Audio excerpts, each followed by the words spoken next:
Welcome to the Steve Stine Guitar Podcast, brought to you by guitar-zoom.com. If you want to improve your guitar playing, keep listening.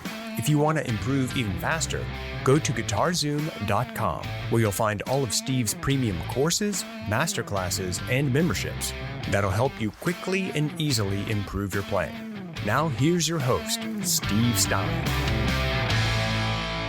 Hey, Steve Stine from GuitarZoom here. Thank you so much for joining me. This is Monday Guitar Motivation. Unfortunately, it's not live. I had to pre-record this as I had to be somewhere else today.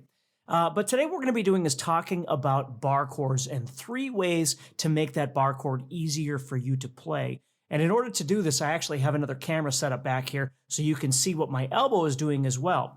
So when I think about bar chords, first of all, let's start off by talking about your arm angle. Now, if we think about like a D chord, and again, I'm going to switch to this other camera angle in just a second, but if we think about a D chord, for instance, we can see that the hand is at an angle like this, right?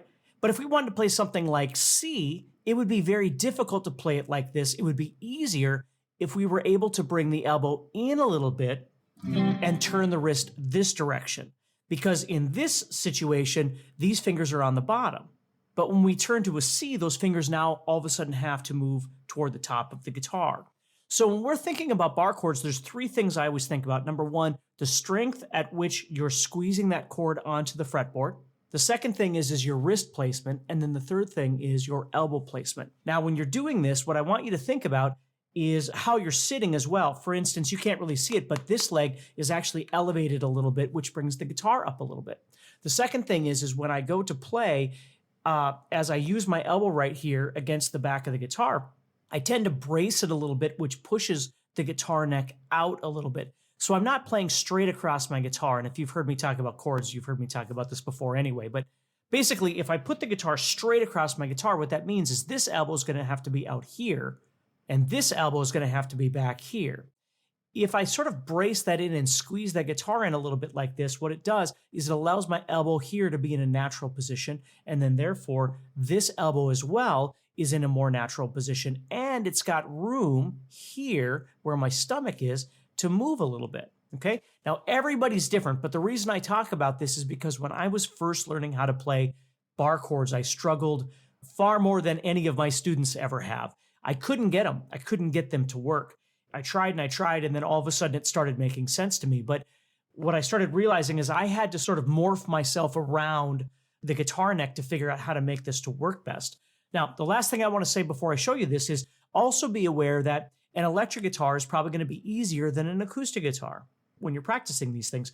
And really simply because the string thickness is going to make a difference as well. If you have really, really thick strings and let's say your strings are further away from the guitar neck, it's harder to play bar chords. If your strings are a little bit closer, maybe the strings are a little bit thinner, and an acoustic guitar will work just fine, don't get me wrong. But think about that. Think about the thickness of the strings that you have on there and maybe how far away they are. Again, when I was learning how to play when I was younger, I had a guitar where the strings were probably about that far away from the neck, and it was very, very difficult to pull those strings back to get to the fretboard, where now a lot of times, guitars are much, much easier to play these days. So anyway, let's break down these 3 components. So with a bar chord, what I'm going to be doing is using the E major chord. I'm going to move that up and make it into a bar chord. So first thing I want to think about when I'm doing this is as I've made that bar chord, again, you need to know what a bar chord is, and you can always watch one of my other videos to find that out. But once I've made this bar chord, what I want to think about is this, and all 3 of these things work in conjunction with each other. But if I'm approaching the guitar from this angle, think about how, first of all, this finger isn't really sitting in one fret like it's supposed to. And these fingers are at a severe disadvantage because they're all the way down here. So if I could turn that elbow in, it's going to make it easier because these fingers are going to move up, okay? And it's also going to put my first finger in a better placement. Okay? And in order to do that, I need to think about my wrist as well. A lot of times when people play guitar, they do this. When you're doing bar chords, what you really want to think about is lowering that wrist down a little bit. Now, I'm going to switch camera angles here, and I'm going to show you both this and my elbow so you got a better idea how this works, okay?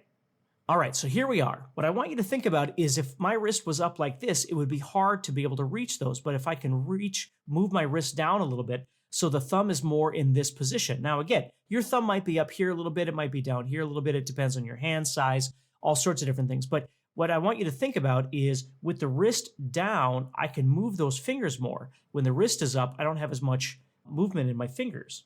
So I'm going to move that down. Now, this is the big thing I want to show you is my elbow. If I was sitting at an angle like this, like I was showing you before to play a D chord, okay, my elbow is sitting way out here. And now my wrist is sitting at this position.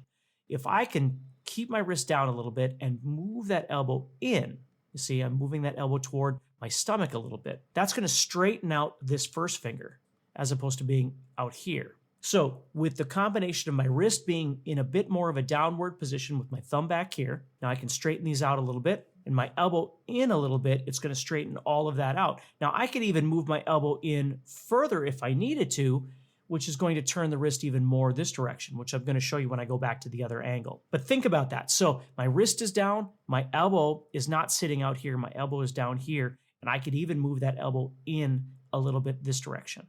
All right, so now we're back. So my elbow is down as I showed you, my wrist is down, and when I do that, again, you can see what happens with that first finger and those other fingers as I move. So it's a simple idea, but it really is effective. So if I keep that down a little bit, have my wrist down a little bit. Now, here's the thing. When I'm in this position, when I first started learning to play bar chords, what I was thinking was I had to be at an angle like this. Like my teacher told me, play with my first finger like this. Well, the problem is when I tried to play with my first finger straight across like this, again, it moves that elbow out here. And the second thing is if you look at your finger, it isn't really straight anyway. Where the knuckles are, it's not really straight anyway. So what I started learning is if I kind of thought about, and again, this is an adjustment that you have to make.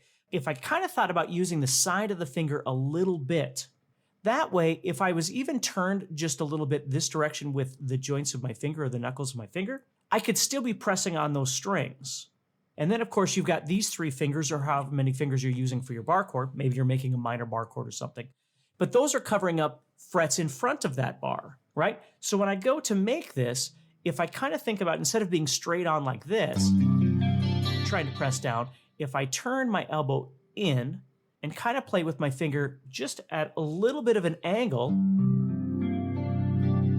I can still get the sounds that I'm looking for. And always remember, when it comes to chords, scales, anything that you're doing, the closer that you can get to that oncoming fret wire without actually getting on top of it, the less pressure you have to use. So as I'm pressing right here, I can't really get my other fingers out of the way, but it looks like I'm sitting right on top of that fret, but I'm not. I'm right behind it. And again, my fingers curl just a little bit as opposed to being straight across like this, which again is jutting my elbow out this direction. I want my elbow in a little bit. Okay, so my finger is now kind of comfortable, and therefore, because of the placement of my wrist and the placement of my elbow, I don't have to press as hard to get the sound that I'm looking for. Now, there's no doubt that if you were sitting here right now playing this guitar, you would recognize that it's very easy to play. I've got fairly light strings on there. It's set up quite low to the fretboard the way I like to play. And so, you'd press down and you'd think, oh, that's easier to play. And that does make a difference. I'm not saying you should do that. I'm just telling you that it really does make a difference. So that's what you want to start off doing is think about where your wrist placement is. Think about where your elbow placement is. Think about not pressing so hard, but actually maybe just curling just a little bit to try and find a nice, comfortable place to be. Now, when you're practicing, if you practice, for instance, at the 1st fret, it's going to feel different than it does if you practice at the 7th fret. Because again, your elbow, when you're over here, your elbow's got to reach out a little bit. When you move to the 7th fret, now the elbow is moving in toward the stomach a bit more. So be aware that when you're practicing these bar chords, that it might be easier for you to practice at the 5th or 7th fret or something, or it might be easier for you to practice at the 1st fret. The point being is figure that out, and don't just put yourself in a situation where you're practicing the hardest thing because you feel like that's what you're supposed to be doing. Figure out the way to do it the easiest way to make the best sound, and then start shifting around to try and figure out how to do it in more of those problem spots. Okay, so hopefully that helps you a little bit in better understanding how to approach making that bar chord. Think about your wrist placement, your elbow placement, okay, and your finger placement, and certainly the strength at which you're squeezing that chord onto the fingerboard. And then also remember, if you grab on a little bit and kind of pull in with the back of that neck a little bit, or the back of the body a little bit, it'll push that neck out and give you a little more room. Sometimes I get students where their stomach might be a little bit bigger than mine or something like that. No offense at all. It's perfectly fine. But if you find you don't have a lot of room here to try and move in, you might want to move that guitar neck out just a little bit to make it a little bit easier. We're all built differently, and what we need to do is figure out what works best for us. All right? So take care, stay positive, keep practicing. Check out GuitarZoom.com for guitar courses. We have an all-access membership now that you can check out as well. And just keep practicing. And hopefully this will help you a little bit for this week for something new to work on to make this a little bit easier. All right? Take care. If you enjoyed today's podcast and want to learn guitar even faster, go to guitarzoom.com and click the Get Started button to get access to courses that are right for your interest and skill level. Again, go to guitarzoom.com and click the Get Started button.